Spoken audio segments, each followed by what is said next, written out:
I am the reason there was a bat up here. Our previous speakers had no idea. They kept picking up the baseball. I also have a baseball mitt. It was actually my glove when I was 8 years old. Imagine, if you will, little Billy. Little Billy's 8 years old. He loves the game of baseball, much like I love the game of baseball. Little Billy just got done his first Little League season in the summer. He is now addicted to baseball, much like little Jimmy was when he was 8 years old. The calendar has turned to fall. A beautiful autumn day in West Virginia. Early October, a little heavy dew on the outfield grass, and little Billy has fall baseball practice at 9 a.m. Much like me, when I was his age, I loved to play so much. I wanted to be the first one to the park and the last one to leave. Mom, please take me to the ballpark early. So little Billy's mom gets him to the ballpark, practices at 9 a.m. He gets there at 7. There is no one else in the ballpark. Mom parks the car in the gravel lot, sits in the car as little Billy gets out, gets his ball, gets his glove, gets his bat. Picture, if you will, little Billy walking through left field, the outfield grass, on his way to home plate. Leaving a trail, much like a little snail would, in the dew, the heavy frost. He makes his way all the way up to home plate. Little early batting practice before the rest of his teammates get there. Little Billy gets up to the plate, grabs his ball, and much like I did when I was his age, I had to announce to the audience, the grandstand, and in my eyes, seated hundreds of thousands of fans, all there screaming for me. Little Billy was just like I was. So he would get up to the plate, but before he did, in his best Lou Gehrig public address announcing, now batting, the greatest hitter to ever play the game of baseball, little Billy. So he takes the ball, gets ready, throws the ball up in the air, tracks it down, he's got great eye contact, and he swings and he looks. Oh, the ball's laying on home plate. Strike one. Little Billy knows. Just takes one, gets back up to the plate, picks his ball up, knocks off his cleats, grabs himself, because that's what baseball players do, spits a little bit, he emulates all his favorites. Now hitting, up to the plate, the Hall of Famer, little Billy. Ball goes in the air, kind of slow motion. He gets his bat. He's so ready. He digs in. He tracks it. He just knows that he got a hook.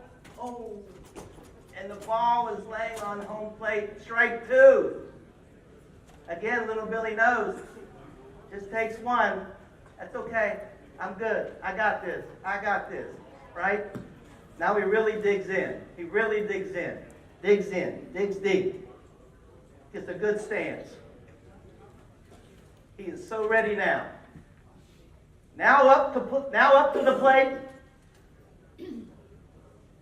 The greatest, the all-time greatest, the Hall of Famer, little Billy is about to put one way over the ballpark. Throws the ball up. The video gets really, really slow, and he's tracking that ball, and he gets ready, and it's coming down, right through the strike zone. Wow! Oh! And he's looking for it, and all of a sudden the sun comes up over the majestic mountains of West Virginia, getting ready to burn off the dew and the frost on the outfield grass, and the sun hits little Billy's eye. About the same time, he looks down, and the ball is laying on home plate. And he went, just momentarily, his body just shrank, and it slouched. And all of a sudden, the sun hit his eyes. And he had a big gleam in his eyes. And his face lit up. Because little Billy now realized, now pitching the greatest pitcher to ever play the game of baseball. Little Billy has a wonderful perspective and a wonderful outlook on life. His optimism, his hope, and his ability to look at things a little bit differently when they think and we think that they're negative or that we're failing. Little Billy turned it around very quickly. I'm so appreciative of Jonathan. I am so appreciative of Kathy for inviting me here today. I am Jim Strawn, and some of you know me. Some of you know me. You know that I'm delighted to be about anywhere. I have a real zest for life. I enjoy being a part of this life, and I enjoy being from West Virginia. Many, many years ago,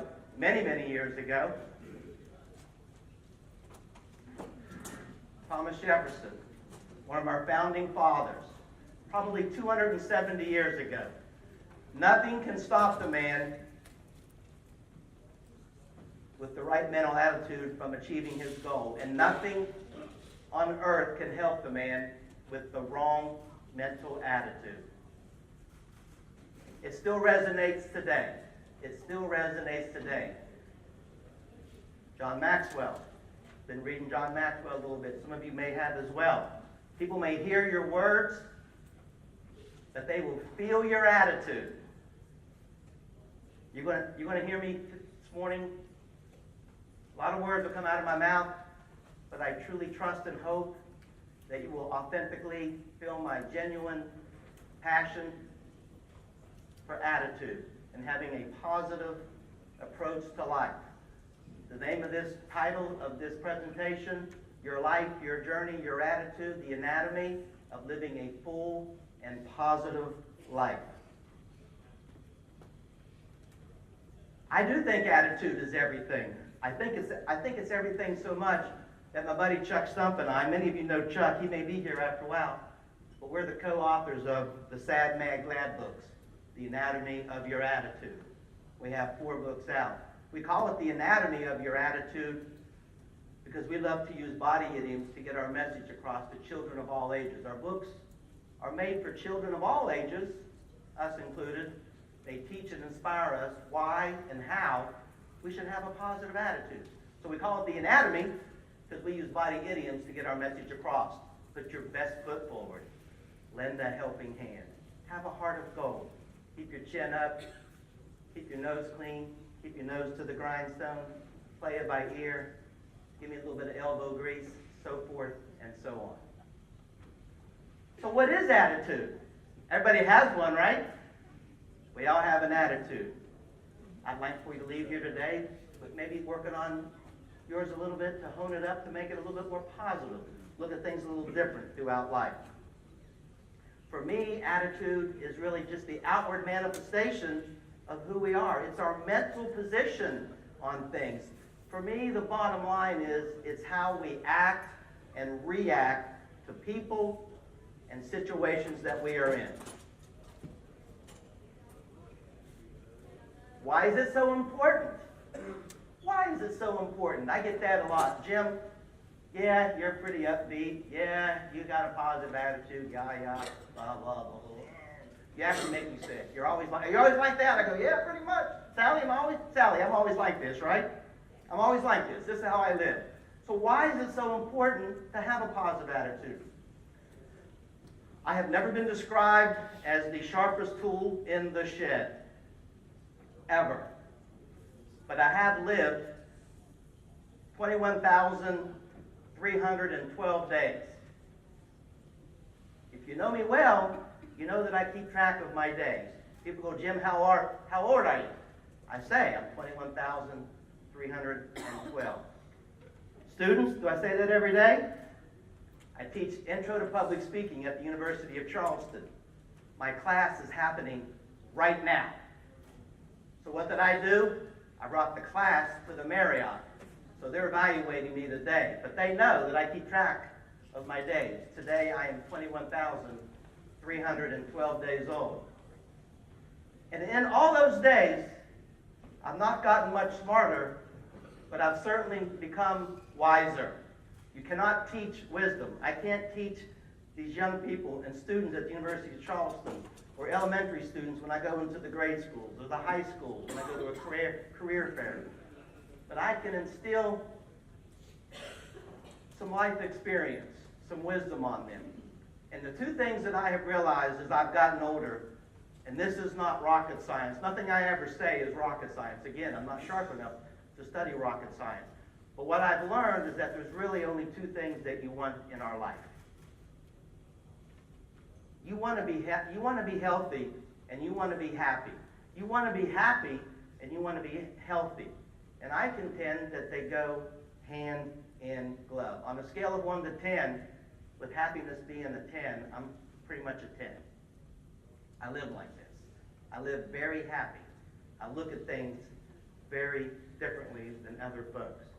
So I think it's important that you work on your emotions, you work on your mental, and you work on your attitudinal well-being.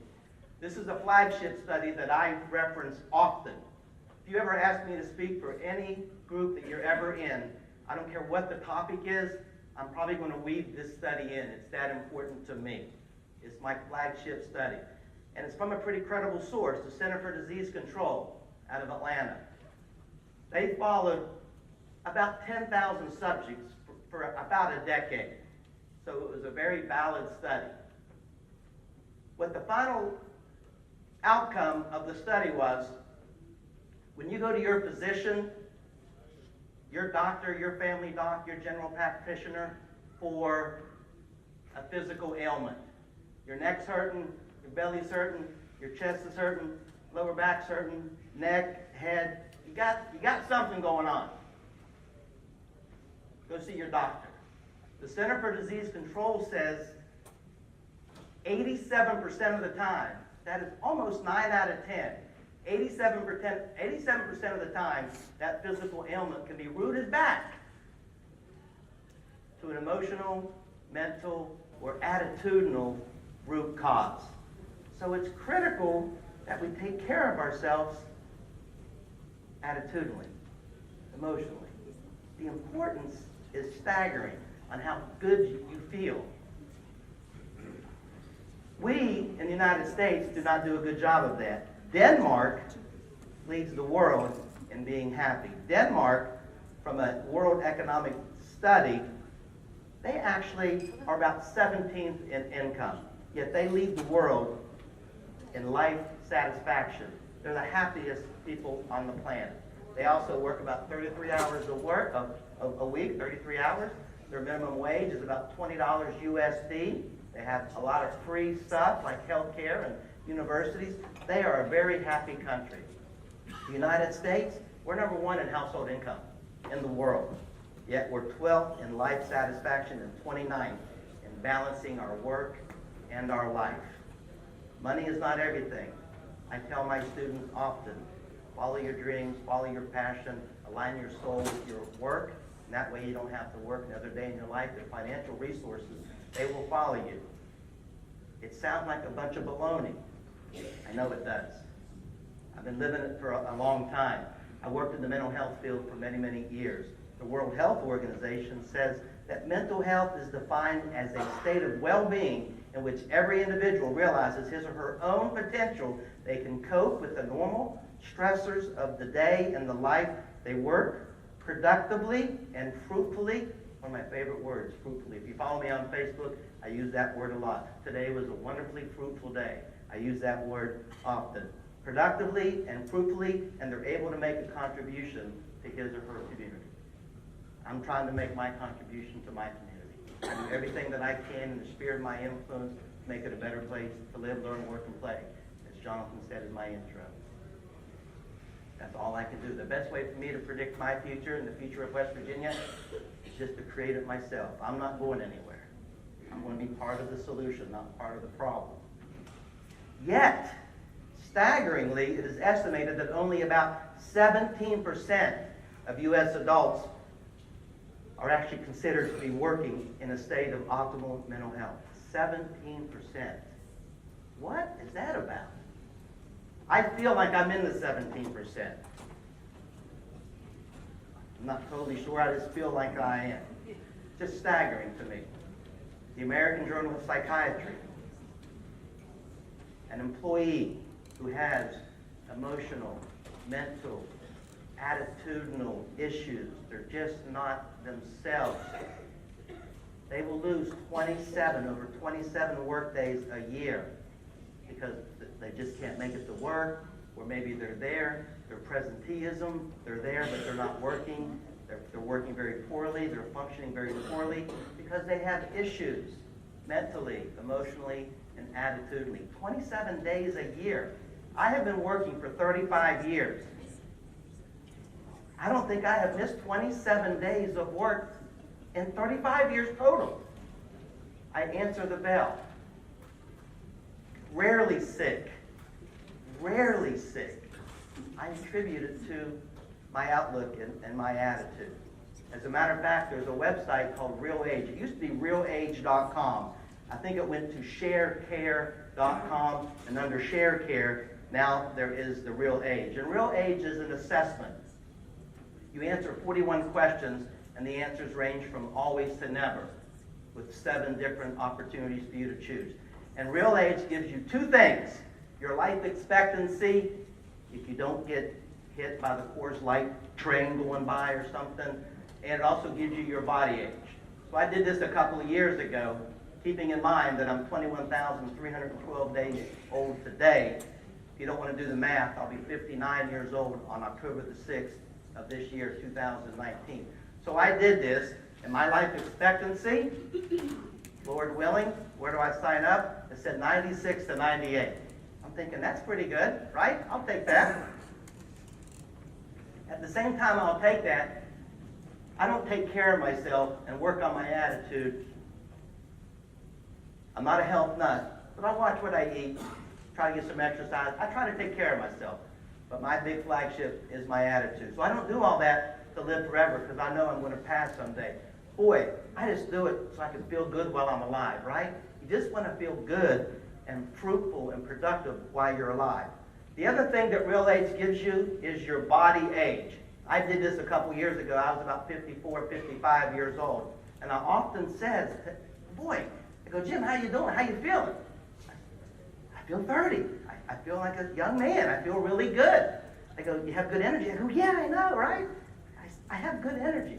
So I did this, and my body age was 29 years, 8 months. So that was a couple years back. So I'm probably 32-ish now, 33, I don't know. I still feel 30-ish, and I'm 59 this year. All this said, is one of the things that I'm kind of setting the table. Then I'm going to give you some ammunition to help you with your attitude a little bit later. You may have seen this one. If you have, it'll be a review. I'm sure some of my students have not seen this, coincidence or not. If you take the alphabet, attach a numeric value to it, take A through Z, and attach 1 through 26 to each of the letters. As I talk about success, and I deem success differently, and people all have a different definition of success. For me, success is health and happiness, friends and family. Right? What else? I mean, that's really what it boils down to, especially for me. If I'm happy, if I'm healthy, have good friends, good social network, and my family is with me. But some people deem success differently. Well, how big is my house? How cool is my car? Mine's 10 years old. I live in a 1939 home in Fort Hill. I'm not a materialistic guy. They're nice to have. Gotta have them. You gotta have money to live. But I do not deem success that way. But one of the things I tell my young students, and really for everyone, success, and we all have a different way of getting there. I think we would all agree that knowledge is a very important ingredient to success. So if you take the word knowledge and you do the formula with the K and the N being 11 and 14 and all the way out, knowledge will equal 96%. Pretty high score. I think we would all agree you got to have knowledge. Academics are incredibly important. Knowledge is power. You got to have it to succeed. You also have to have some hard work. As we say in the Sad Man Glad book, you got to keep your nose to the grindstone. Hard work. Get up. Answer the bell. Go to work. Hard work. That formula equals, look at there, 98. Another very high score indicating that you need hard work to be successful in life. So you have knowledge, you have hard work. My favorite word in the dictionary, attitude. Look at that formula. Who knows what that's going to equal? Everybody. You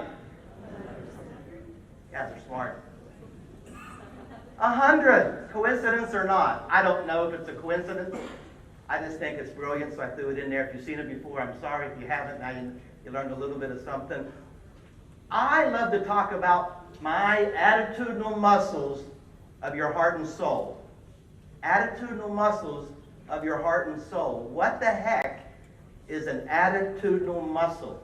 For me, these attitudinal muscles, they're not just gifts for the chosen few, the really rich people, or the really tall people like you guys, or the really short people like I'm vertically challenged.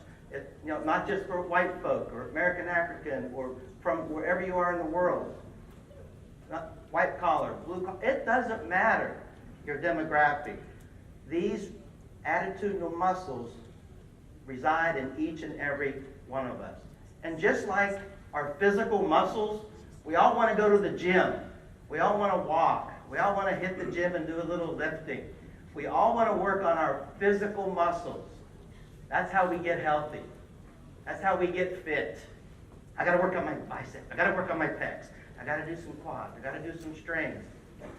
Just like your physical muscles, your attitudinal muscles, they too will atrophy if you do not exercise them.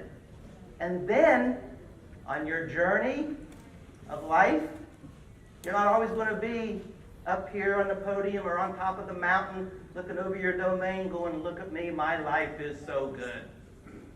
Sometimes, on your journey, you're going to be down here in the valley. You're going to get some bad news. The doctor might say, you have breast cancer. You may lose a limb. You may lose a loved one. You may go through a relationship difficulty. You may not get the job that you wanted. You may get the job that you wanted, and it's not what you thought it was. You may get stuck in traffic, and you hate to be late. It could be that trivial. But you're going to have these moments in life that are troubling. But if you are strong attitudinally, and you exercise these attitudinal muscles, these 12 muscles that I'm going to talk about, then you too can circumnavigate, and you'll transcend, and you'll dismantle and deflate those, and you'll get over them and above them and around them, and you'll get back on the road to mental wellness. You'll get back in the game of life if you exercise these attitudinal muscles. Use these attitudinal muscles like a steering wheel, not a spare wheel. Use them to guide you through your journey on your way through your 21,312 days. Some of you may be a little more, some of you may be a little less. But use it as a steering wheel, not a spare wheel, meaning, oh, I don't need that. Jim, I don't need to do that. I'm pretty strong. I don't need to exercise these attitudinal muscles. When something happens to me, I'll just open up my trunk of life, and I'll get out my spare tire, and I'll just put that on, and I'll be right back in the game. This is hogwash, what you're talking about. All right. Again, I'm going to say a lot of things and give you a lot of stuff. Maybe you can take a few things and work on it. There might be something there valid for you. I'd like for you to use these muscles as a steering wheel, not a spare wheel. The very first muscle, much like Little Billy, that I love to talk about and have you exercise is the attitudinal muscle of optimism. Optimism. People that have a strong sense of optimism, they just know that things are going to work out. Self-confidence is going after Moby Dick in a rowboat and bringing along the tartar sauce. Zig Ziglar said that many, many years ago. I love Zig. I got to meet him late in life. Wasn't the same Zig, but it was still a treat to meet him when he came to Charleston. If constructive thoughts are planted, positive outcomes will be the result. Plant seeds of failure, and failure will certainly follow. Plant constructive seeds. I always think I'm the Johnny Appleseed of positivity for our state. I mean, I'm just constantly throwing out positive seeds. Every county that I go to, I love this state more than most, or at least as much as you guys do. I'm always planting positive seeds, hoping that I come back someday and harvest those. People who think optimistically, they see the world as a place packed with endless opportunities, especially during trying times. And I think we can all attest, we're living in some trying times. So the opportunities are there. It has taken me years to find what I thought was the perfect definition of deep optimism. And this is not mine. Dr. William Arthur Ward. Deep optimism is being aware of the problems, but recognizing the solution. Knowing about difficulties, but believing that they can be overcome. Seeing the negative, but accentuating the positive. Being exposed to the worst, but expecting the best. Having reason to complain, but preferring to smile. I smile a lot. And when things are going really bad, I smile even bigger. I host a little television show on public access here in Kanawha County, but it airs pretty much all through the southern part of West Virginia, from Mason County all the way down into Pocahontas County, Dave in the back, and Greenbrier County, and Fayette, Wyoming, and so forth. It's a 30-minute show about our community. And if you ever watch it, and I'm hosting it, we tape it like it's live. I can tell when the show's not going great. I can tell when the guests aren't feeling comfortable. I can tell when the guests short answers, and I have 30 minutes to fill, and I can just sense it's not going great. And the camera comes to me, and if you ever see me giving one of these like a Cheshire cat, I just get bigger and bigger and bigger. The worse the show gets, the bigger my smile gets. So if you're ever watching our show and you see my smile up to my ears, you know the show absolutely sucks. But I keep smiling. I keep smiling. I know negative people are out there. I know bad things are going on. I know. I choose to accentuate the good and move forward. I know. I don't stick my head in the sand. My second attitudinal muscle that I like for us to exercise more often is the muscle of persistence. Make no bones about it. Keep a stiff upper lip. Keep your nose to the grind, your shoulder to the wheel. In the confrontation between the stream and the rock, the stream always wins. Not through strength, but through persistence. It just keeps coming. I spent many a year at Audrey State Park when I was a co-ed at West Virginia Wesleyan College. So I've got some Buchanan people here. I'm sure I have some Upshur County people here. I would spend a lot of time at Audrey State Park, and I had my favorite seat. It was on a giant rock, and above that rock was another rock where the stream came over and landed. And after decades and hundreds of years and centuries, there was a nice little coved out basin where this big old tush would just sit right down in there, and the water would hit me in the head, and I'd enjoy my favorite water, whatever. I was a student at West Virginia Wesleyan. I drank a lot of water. I would enjoy my drink of the day at Audrey State Park. But it was just amazing, and I realized that water did that. The rock is strong, but the water never stops coming. Buddha said that, by the way. I want to give Buddha credit. In our second book, another Sad Mad Glad book, we talk about moss. Moss grows on rocks and trees and things because it never moves, but moss will not grow under your feet as long as you work to improve. So I ask you, don't worry about being a genius or the most clever person in the room. Just work on having perseverance, and hard work, determination. I think the best motto for the journey in life is just to continue to, don't grumble, just plod along. Patience. We live in a time when instant gratification just isn't quite fast enough. Patience is a lifelong practice as well as a way to find emotional freedom. Patience is the level of endurance one can take before negativity. It is also used as a character trait. People look at people that are impatient and think, you know what, I just don't know if I trust them or not. They're just so quick to react and say something that is inappropriate, that is wrong. In our society, Wall Street needs to be patient. Parents with kids need to show more patience. Parents with teenage kids, college kids, patience, patience, patience. I believe Job had it right when he said, we just have to be more patient, especially I think when we're speaking. People ask us a question or we get into a debate. I think thinking about things before we speak shows a sign of wisdom and patience. And I took the word think and made it a quick acronym, not mine, but the T in think is what you're about ready to say. Is it true? Is it helpful? The I is it inspiring? The N is it necessary to say? And the K, is it kind? So think before you speak. The key to everything is patience. You get the chicken by hatching the egg, not by smashing it open. Patience. My body idiom for this one is sometimes you just have to cool your heels. Attitudinal muscle number 4 that I'd like to see us exercise a little more is the muscle of faith. I'm not up here to give a sermon. I'm not a pastor. But I do believe you gotta believe you're going to land on your feet. You got to have faith that you're going to land on your feet. To accomplish great things, we must not only act, but also dream and hope. Not only plan, but we also need to believe. We must have the faith. People that have a strong belief in the master plan, they have a higher understanding that they're going to land on their feet. They believe in his master plan. Faith is taking the first step, even when you don't see the whole staircase. Of course, Martin Luther King said that. Martin Luther King, one of my all-time favorites. Students, shake your head. How many? I bet I've shown 3 or 4 Martin Luther King speeches just in 5 weeks in our class. He was brilliant, and I love him. And I think it's interesting about faith. And again, not a sermon. We all have someone that we should pray to or believe in. And when your higher power, when he fixes your troubles, that's when we have faith in him.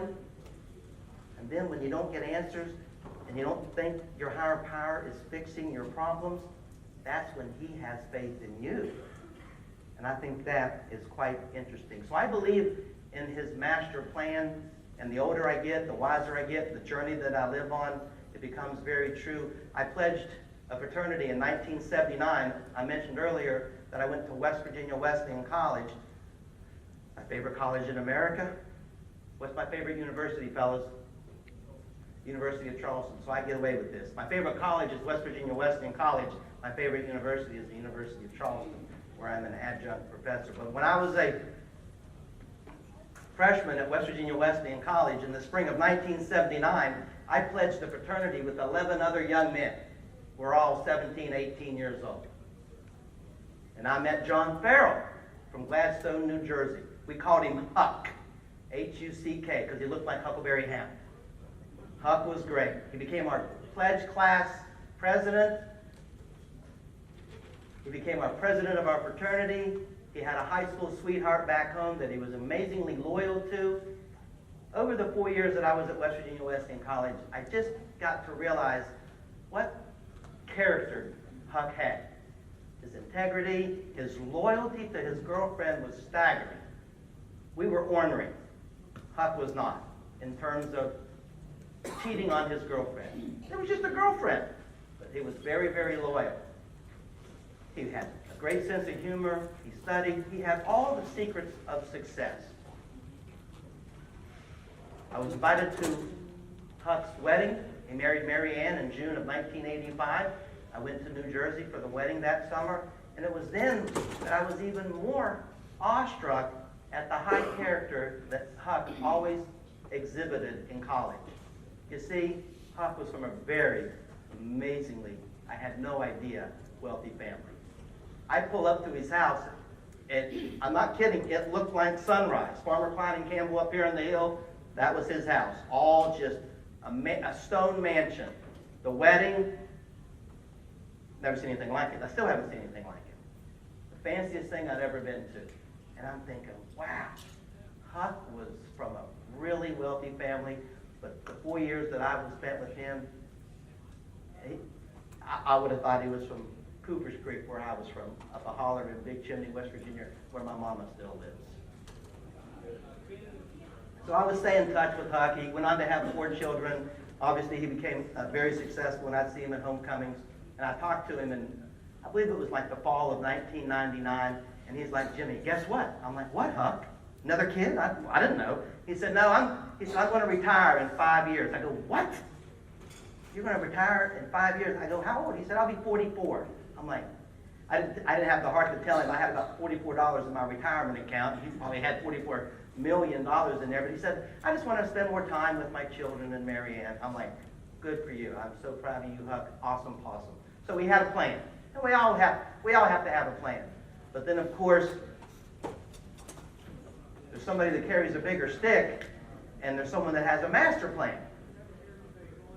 Huck was on the 104th floor on September the 1st, September the 11th, 2001. September the 11th, 2001, Huck was on the 104th floor of the World Trade Center where he worked as a broker. And he, like 3,700 other folks, perished that day. And I found out, that happened on Tuesday morning, right? I found out about Friday that Huck was gone. And you don't know what to say, what to do. We were all devastated, shocked. America was shocked. We all probably lost someone that we knew, or at least we're a degree or two of separation from somebody that we knew. And I don't know what to say to people. And I still don't know what to say to people. But I am a big believer in time. I'm fascinated by the travel of time and how time actually does somewhat heal. Somewhat heal. So we need to learn from it. I also realized that same day, on September the 11th, 2001, there was a man who was on his way to work. He worked in the World Trade Center. His son started kindergarten that day, and he took his son to kindergarten, so he was late for work and not there. A woman's alarm clock just didn't work, and she was late for work. A man got into an accident on the New Jersey Turnpike, and because he was in that accident, he was not at work at the World Trade Center. A lady missed her bus. Another lady had just bought new shoes. She was walking to work, and the new shoes, you ladies buy new shoes. I've had these shoes for 6 years, but ladies, you buy these new shoes, and she was walking to work, and she wore a blister on her heel. She ran into a little pharmacy store to get a Band-Aid or Curate or something. She came out. She sat at a park bench. She took her stocking off, put the little bandage on her blister on her heel. And because she did that, it took about 12, 13 minutes. She was actually sitting on the bench when the plane struck where she worked. So I tell you that to tell you this. And what I take away from that and what I learned from that is wherever you are, that is exactly where you're supposed to be. And that's the time you're supposed to be there. And so it's a very mindful thing. And I think that's another reason I keep track of my days. I'm very mindful of the present. You guys are supposed to be sitting right there, fortunately or unfortunately, listening to me. You're supposed to be there. Sometimes you're rushing to an elevator and either you get it or you don't. Or you're rushing to a cab, or you get it or you don't. You're walking out of your office and the phone rings. Do you pick it up or do you not? Whatever your decision is, if you realize at the end of the day, that's part of his master plan, and wherever you are, that is where you're supposed to be. I think that gives me a sense of just that presence and being in the know, and I'm exactly where I'm supposed to be. Another story about the power of faith and believing in his master plan also centers around West Virginia Wesleyan College, where on December the 4th, 1981, I was invited to a birthday party of a little co-ed. She was turning 20 years old, and she lived with 3 other little co-eds off campus. Guys, what do you think I'm going to do? You think I'm going to go to the party? I went to the party. By the end of the night, I looked across the kitchen. I said to the birthday gal, I go, hey, Lisa, I haven't got a kiss from the birthday girl yet. She said, well, get over here. So I got me a little kiss. And we were actually inseparable after that night. The rest of that year, all through 1982, we were arm in arm except when we were in opposite classes. 82, 83, I graduated from West Virginia Wesleyan College May 15, 1983. And we didn't say it was kind of unspoken, but we continued to stay in Buchanan because we kind of knew what was going to happen. A couple months goes by. A couple of months after I graduate, kids are starting to come back for fall semester. I said, I've got to move on with my life. So we got in our cars, and she was not going to finish her nursing degree at Wesleyan. She was going to finish it at Georgia Baptist in Atlanta. So we knew what was going on. I was coming back to my favorite city in the Union. I knew that someday I would be the unofficial mayor of Charleston, West Virginia. Even at age 23, I knew that. I knew that. So it's my favorite town. I love it. I love it, I love it, I love it. So I had to come back here. And she went to Atlanta. The world was a lot larger then. It wasn't quite as connected as it is now, right? Folks who remember 1983. So we would send cards and letters to each other in the old Pony Express thing, that mail thing that you put a flag up and people come and got it and took it to where, for young people, they don't. Didn't you text her? No, I had to put a card in there. And she wrote me and I wrote her. And every Sunday at 11:01, what did we do? Phone rates went down, we would call, talk for 15 or 20 minutes, because it was very, very expensive. And 2 times a year, we would meet and see each other in Charlotte. 4 hours down, 4 hours up for her. And on my 24th birthday, October 6, 1984, we met for my birthday weekend. I had just got a new job working at Lincoln County Board of Education. I was working with severe and profound mentally retarded teenagers and adults. I went on to get a master's degree in mental retardation, so I just got my first full-time job. So we were celebrating my first full-time job and seeing each other for the first time in months. My 24th birthday. Great weekend, Sunday morning. In the back of my head, I know what's going on the whole time. We have breakfast. It's about 8:30 in the morning. We got to get on the road. But after breakfast, I held both of her hands. I looked her in the eye. I said, honey, it's obvious that we love each other to death. You are my soulmate. We never bicker. We never complain. The companionship was amazingly high. The love was mind-boggling. But I said, our timing is just not very good. I'm making $12,200. You're making nothing as a nursing student. I said, I'll tell you what I'm going to do with you. I'm going to make a deal with you right now. I said, in 20 years, I'll be 44 years old. And I'll find you wherever you are in the world. And we'll live happily ever after. She shook her head. We're crying. And our cars were parked right beside each other. And I got in my little 1979 Volkswagen Rabbit. She got in her car, and our eyes stayed glued to each other as we just couldn't see anymore. She drove south and I drove north. Life went on, right? Life goes on. Life did go on. 5 years goes by, 10 years goes by, 15 years goes by. Every December 4th, I would just look up and go, happy birthday, baby, wherever you are, I hope you're good. Didn't know she was alive. She didn't graduate from Wesleyan, so I just didn't track her down. It was harder to track people down. The cards and letters slowed down after a while because we took a 20-year break, right? I said in 20 years. So 20 years goes by. The timing still wasn't quite right. 25 years, almost to the day, October the 4th, 2009, I saw Lisa on what?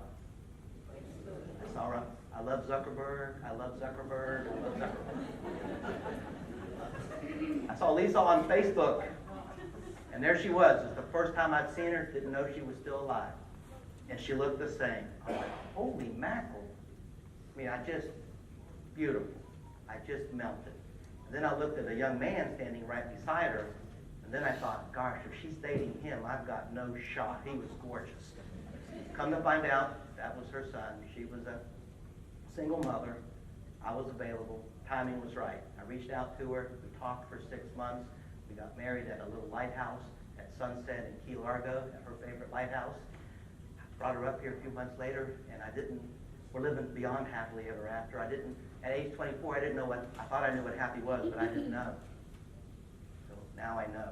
So I tell people all the time, I'm not a marriage counselor, but they say, what's the secret to success? Why are you and Lisa so happy? I said, well, you got to take 25 years off every once in a while. So I tease Lisa often. She'll do something. I mean, we have no issues. This is amazing. But I'll tease her and I go, you know what? You know, that hard-boiled egg, that was a little cold. It wasn't the way I like it. I said, I'll tell you what, I'll see you when I'm 77, all right? I'll see you when I'm 77. So we have a good thing. But I just want you to understand, you got to believe you're going to land on your feet and understand his master plan. My fifth attitudinal muscle that I think we need to exercise more often is the muscle of humor. This one's in here for my fellow Herbert Hoover Huskies, which is Kathy Yates. I don't know if Kathy's in here. You're not fat, you're just a little husky. And we got to find funny things. For this body idiom, I like to tickle your funny bone. I think funny things are everywhere. One of my road signs are funny. One of my all-time favorite road signs is in Harrison County on Route 50 there. There's a ginormous cemetery. You guys know which one I'm talking about?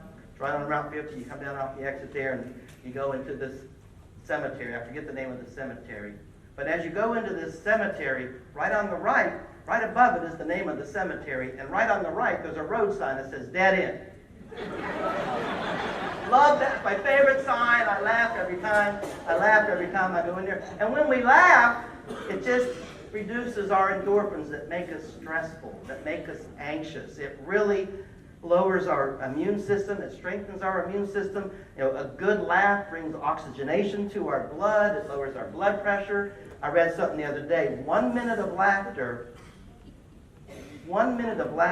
boosts our immune system for up to 24 hours. It relaxes our body. It just really does help our immune system stay stronger.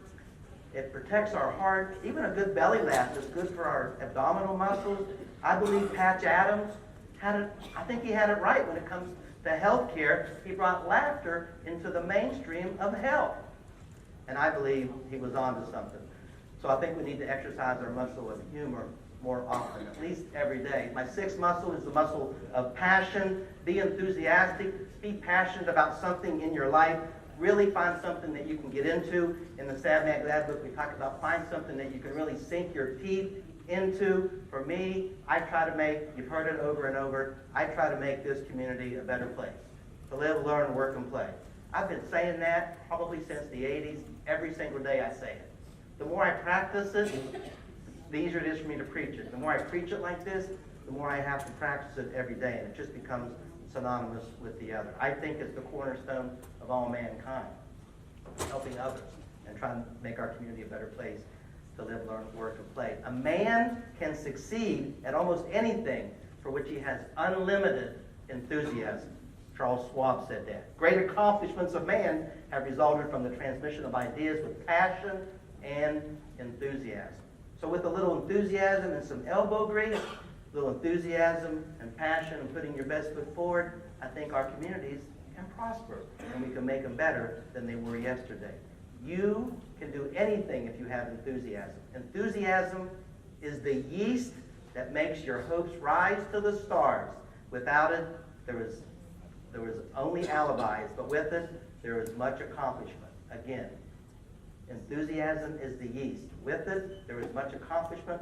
Without it, there were only alibis. Henry Ford said that about 125 years ago. Enthusiasm is the mother of effort, and without it, nothing great was ever achieved. Ralph Waldo Emerson. And one more. Winston Churchill. Success is the ability to go from failure to failure to failure without losing your enthusiasm. I have failed many a time. I will fail again. I keep smiling, and I do it enthusiastically. There's an old Indian proverb, certain things will catch your eye, but pursue only those that capture your heart. Attitudinal muscle number 7 is the muscle of humility and humbleness and gratitude. Humbleness is manifested in acts of politeness, yet it never undermines our self-esteem. We need to be more grateful, folks, for all that we have.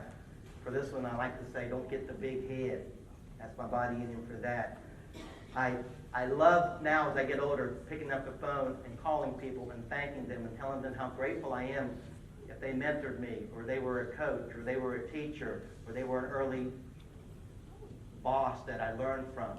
It's amazing the gratitude that we should have for them. So if you're still fortunate to have those folks in your life, I suggest you pick up the phone, go see them, have a cup of coffee with them, tell them thank you. Gosh, I'm so grateful that you put me on this path. Even folks that you may not appreciate at the time, and you left that work because of them, and maybe not a positive way, but because of them, you left, and now look at you. So you need to thank people. And there's another thing I love to talk about, is there's 2 laws that we can live by. This is Linda Arnold. She writes every Sunday in the Sunday Gazette Mail. She writes Living Life Fully. So about 8 or 9 years ago, she wrote about these 2 laws, and I still love them to this day, and I reference them often. The laws of abundance. You can live the law of abundance where everything that you see and everybody, and like me, I'm just in awe of everything. I'm like, holy cow. It's amazing the abundance that we have and the ability to be grateful to things that seem so trivial to others. For me, I live in the law of abundance, where everything is just snowballing and it just gets bigger and bigger, and all the good that we have. Or you can live the law of lack, L-A-C-K, where people focus on all the things that you don't have. You focus on everything that you don't have, you feel up feeling a sense of lack, and you just don't have anything. You never celebrate a small milestone, you never celebrate an acquisition of something. In our drive to succeed, we are seduced by the promise. There's so many promises out there. We're seduced by the promises of more money and more recognition and more satisfaction and more love and more information and more influence and more possession and more power. I want more security. I want more. And if you're trying to keep up with the Joneses, I got news for you. They've died from exhaustion. Just give it up. Don't. Just quit thinking about all the stuff that you don't have. My favorite holiday is Thanksgiving. That 4th Thursday in November is amazingly warm to me. Wherever we are, we gather around the dining room or the kitchen or the whatever, how many numbers you have, and you're so thankful for the day. You're so thankful for the roof over your head and the automobiles that got you there and the food that's going to nourish your bodies, not only to your body and your mind, but your heart and your soul. And you're so warm. Everybody's so amazingly grateful, and it's just the greatest day of the 365 days. And then the next morning it's Black Friday and all hell breaks loose and everybody's fighting for that daggone whatever and they want this, and it's just like, that's like 12 hours earlier. I challenge you to change one letter in the word Thanksgiving. The first G to an L. What do you think that word would be? Thanks living. Live like it's Thanksgiving 365 days, not the 4th Thursday and Thursday when it's actually Thanksgiving. Thanks living. Every day should be warm. Every day should be grateful. You should be grateful for every single day. I think that's another reason I track my days. I am grateful for each and every day. Muscle of humility and gratitude. Another one of my Martin Luther King favorites, everyone can be great because everyone can serve. My attitudinal muscle number 8 is the muscle of compassion, to love without reciprocation, to care for someone without expecting something in return. It's the ability to love even when fear is a lot easier. Compassion is the fabric of our soul. I firmly believe that. There actually are 3 key features in emotional intelligence. As I was doing some research on the books, and actually I had a Marshall University student do a master's thesis on our books, and I read from her, there are 3 key features of emotional intelligence. Adaptability, how flexible we are throughout the day, the week, the month, the year. Stress management is another key feature in emotional intelligence. And the third one is empathy or compassion for others. And I think we need to be exercising this one a little bit more, especially with our young people. We need to teach them what empathy means. We need to instill some exercise in them so they understand what compassion means and what empathy means. It's not good right now in our society, and I think it's obvious that people aren't exercising their muscle of compassion and empathy. For this one, I always think to get in touch with someone else's heart. There's 6 character education virtues that the state of West Virginia is actually evaluating based on the 21st century content standards. Trustworthiness, respect, responsibility, citizenship, fairness, and caring. I was glad to see that caring made the cut when they were evaluating kids on character. Compassion and empathy are skills that can be cultivated, and you can learn, and you can grow in your ability to be compassionate. My muscle number 9 is the muscle of imagination and creativity. Imagination and creativity. Creativity is 2 parts imagination, 1 part organization, 1 part inspiration, and 1 part perspiration. Creativity, not necessarily a right brain function, but it is the inner resource that requires both hemispheres of the brain. Creativity starts with imagination, and then it makes things happen. I like to brainstorm by myself. I like to brainstorm with others. My body leading for that is just rack your brains, trying to come up with good ideas, and then hopefully act on those. Einstein, one of the most imaginative guys of all time. You know, he was so sad when we would encourage imagination and creativity in youth, and then when they turned 18 and 22 and got out in the workforce, and then we kind of squashed their creativity and imagination. Thank God we didn't squash his. Thank God we didn't squash Walt Disney's imagination. Thank God we didn't squash Steve Jobs' vision and his imagination, and Bill Gates. These guys, they're visionaries, and people say visionaries, but they also were creative and they were imaginative. They just used their imagination to what if, what if, what if. Thank God we have those guys and those people, and we can do the same thing. Practice and exercise our muscle of creativity and imagination. Muscle number 10 is the muscle of respect. Rest her soul, bless her heart, rest her soul. Aretha Franklin, she had it right. R-S-P-C-T. Find out what it means to me. For this one, for me, again, I said it earlier, not rocket science, none of this stuff is, but this one really is not rocket science. This one is treating other people the way you want to be treated. Pat Summitt, the great head basketball coach at the University of Tennessee women's basketball team, she had a thing: respect your opponent, respect your teammates. She would tell her team, you go home, you go home, you go home, look in the mirror, ask yourself, do I deserve respect? The answer better be yes. Muscle number 11 is the muscle of love. Unconditional love is such a wonderful trait. Love, love, love. Catch me later, I'll tell you about the 10 ways you can love. And the muscle, my last muscle, is the muscle of forgiveness. I always say that for last because it's the hardest one to exercise. I got a really good saying about Mother Teresa, and I'm going to end it with 1 minute of anger and resentment weakens the immune system for 4 to 5 hours. Remember earlier I said 1 minute of laughter strengthens the immune system for 24. So if you get a chance today, I'm running tight on time, go to YouTube, find instructions for a bad day. It's about a wonderful 5-minute video. Remember, folks, a great attitude becomes a great mood. Work on it every 5 minutes, which becomes an hour, which becomes a day, which becomes a week, which becomes a month, a quarter, and a year, and all of a sudden decades go by in your life and you've had a great life. Mental strength is not exercised by flexing your actual physical muscles, but by lifting your mind far above the self-doubt, insecurities, and negative perceptions. Thank you. I got rushed at the end. I apologize for that. Thank you, Jonathan. Thank you very much.